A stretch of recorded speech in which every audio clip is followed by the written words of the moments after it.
everyone. Welcome to Black Hat Flashback. My name is Becky Bracken. I'm an editor with Dark Reading, and I am here with Kelly Jackson Higgins, Dark Reading's editor-in-chief. Hey, Kelly, how you doing? Hey, Becky, good to see you. Hey, good. So we're calling this series Black Hat Flashback. It's really Dark Reading's team of editors who have gotten together to think back and look back and highlight moments in Black Hat history that sort of changed the world. And Kelly, when we were first talking about the idea for this series, Dan Kaminsky was the first name that came to your mind. And of course, the great DNS vulnerability of 2008. Tell us a little bit about why he was your top choice for this.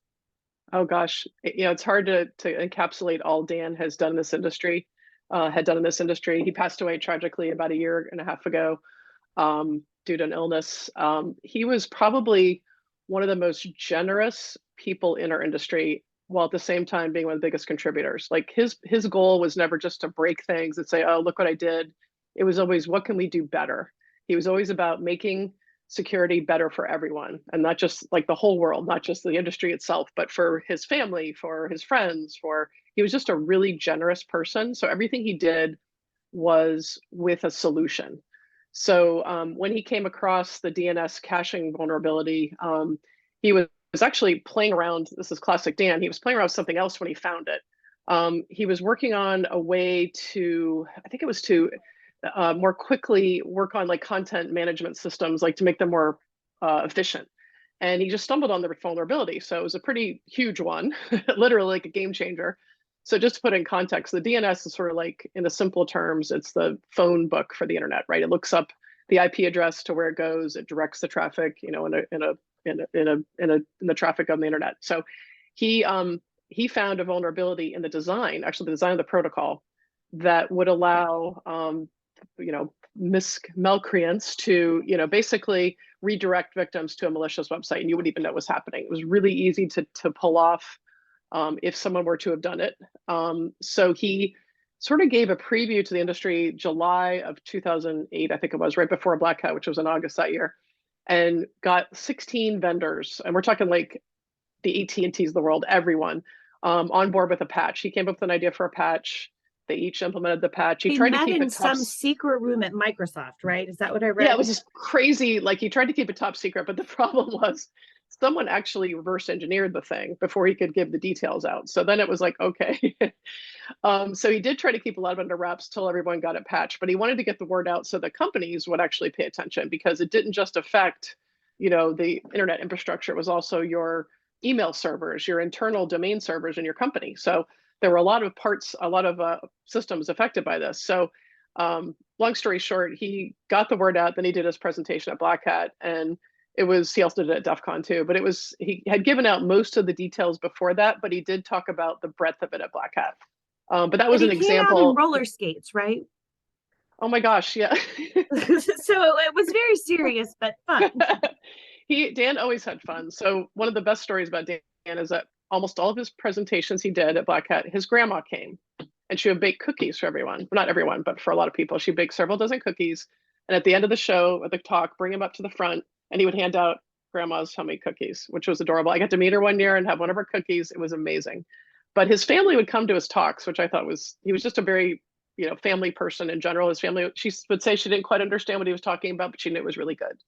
Well, So and I read too that he put his brain behind things like perfecting hearing aids for his grandmother when her hearing started to fail. Or one of the other things I read he worked on was telemedicine during COVID. I mean, this is a guy, I guess, that could have taken that vulnerability and amassed a fortune and gone off to an island and we never would have seen him again, but yep. instead stood in front of the cybersecurity community and said, alert, look what I found. It's pretty That remarkable. that that was him. And he also built an app called the Dan Cam. He had a friend who was colorblind.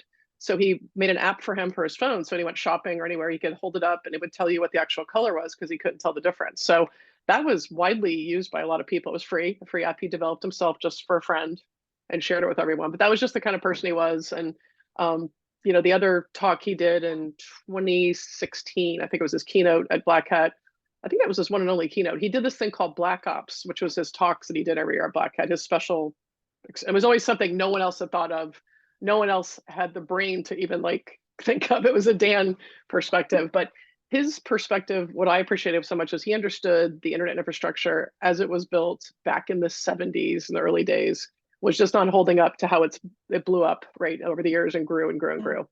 And he was always worried about, he loved it, he embraced it, but he was worried about the fact that we were building it out but not paying attention to securing things. So in 2016, I think it was his keynote, there was a time we were getting a lot of new apps, like apps were blowing up on the internet. He was just like, okay, this is great, we all like to do these things, we like to look at cats on the internet, but what are we doing to secure this thing? So he sort of had like I would call it an all points bulletin type thing, where he was like, we need to slow down here and pay attention. The community needs to do something about this. So he came up with a couple prototypes of ways to secure people on the internet. They were not things that became products. They were not, I don't think anything really fully was deployed of what he did, but some of the concepts have carried through. He really doubled down on the virtual machine concept, right? You know, really having you in this enclave. Actually, it was one of his, I think the name of one of the products was called, it was called Autoclave, excuse me, where you put a browser in a virtualized environment and kind of protect it in its own little space while you're doing whatever you're doing on the internet. So that was his whole goal, was to protect people, to, you know, protect the data, the integrity of the internet. I mean, that was his concern. It was turning into sort of an environment that was getting out of control. And to this day, we still have a lot of protocols on the basic infrastructure that are dated, right? That's still a challenge, you know, to lock that down. And that was something he really put a lot of effort and thought into and a lot of research into. So with that, what is his legacy on the industry as a whole? You know, you can talk about all the things he did. Like he started up companies. He helped start up a company that helped, you know, eliminate ad bots. They're now called Human Security. That was one of his companies he helped start. He helped with the early days of their technology. He did, obviously, the DNS cache poisoning bug was huge.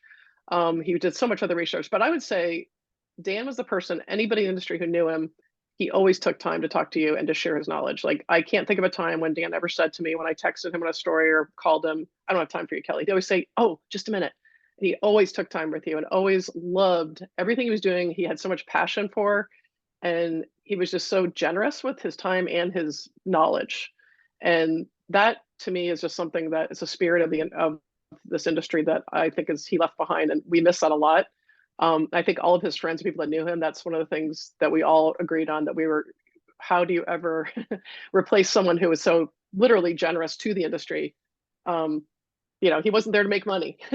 He was there to, you know, help. And he felt like it was his mission, and he enjoyed it. He had fun. He was like a little kid explaining his new thing. You know, he'd get excited when he'd say, oh, I got this great thing I tell you about. And he was like literally bubbling, telling me about it. You know, he just loved to talk about what he was passionate about in the industry. And I think that's a legacy in itself. And a lot of the work he did has obviously been important. He did a lot of early Windows security research when he worked for Microsoft. So those are things people don't really know all of the details about, but he did a lot there for Windows back in the early 2000s. So his legacy is wide and vast, but I would say his approach to everything, to me, is something that, you know, I'll always remember about him, just that he always took the time, did the work with all, you know, just total humility. Well, awesome. And thank you, Kelly, for that lovely introduction. For those of us who weren't lucky enough to know him, and for those of us who just want to look back, please stay tuned and look below at a taste of Dan Kaminsky in his Black Hat infamy. So thank you again, and I hope that you'll join us for another episode of Dark Readings Black Hat Flashback. Thanks. I think I talked too much.